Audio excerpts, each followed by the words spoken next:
سفر معراج کے بعد نبی پاک علیہ الصلوۃ والسلام گھر آئے تو گھر سے باہر جب آئے تو ایک کنیز کو دیکھا جو رو رہی تھی، بیچاری کمزور سی کنیز تھی اور اس کے ہاتھ میں ایک آٹے کا تھیلا تھا۔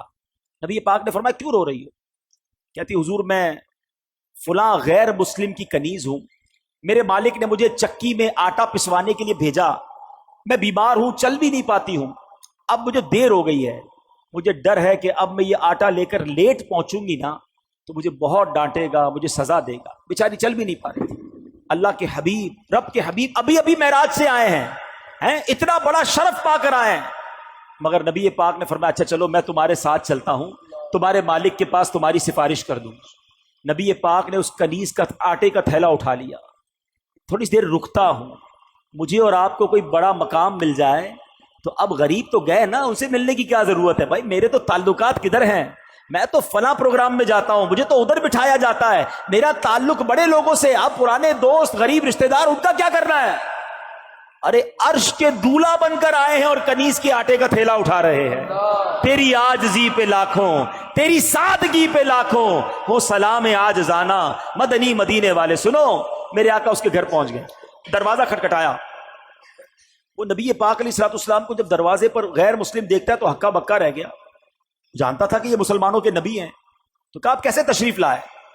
تو فرمایا کہ یہ تمہاری کنیز ہے، پریشان تھی، ڈر رہی تھی تمہارے پاس آنے کے لیے، اس کو معاف کر دو۔ وہ پتہ ہے وہ کیا کہتا ہے، وہ جو غیر مسلم تھا کہتا ہے پہلے مجھے بتائیے آپ کو آج رات معراج نصیب ہوئی ہے نا؟ غیر مسلم کہتا ہے اے محمد صلی اللہ تعالی علیہ وسلم آج رات آپ کو معراج نصیب ہوئی ہے؟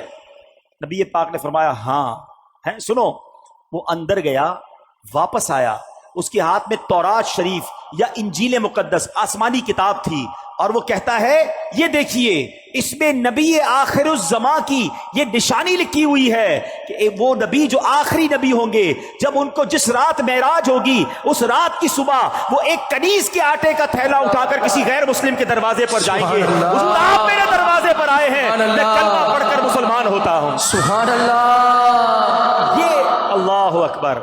اب یہ میرے آقا کی شان ہے کہ نبی پاک کی اس معراج کا ذکر اور معراج کے بعد اس عاجزی کا ذکر بھی آسمانی کتابوں میں موجود ہے۔ ارے جن کے نصیب میں ماننا ہوتا ہے، جن کے مقدر میں ایمان لانا ہوتا ہے، جن کے مقدر میں عشق رسول ہوتا ہے، ان کو یہ سعادت ملتی ہے۔ بڑی پیاری بات شاعر کہتے ہیں، عقل والوں کے نصیبوں میں کہاں ذوق جنون۔ ہاں، ہر بات عقل سے نہیں تولی جاتی، ہر بات لاجک سے نہیں دیکھی جاتی۔ عقل والوں کے نصیبوں میں کہاں ذوق جنون، عشق والے ہیں جو ہر چیز لٹا دیتے ہیں۔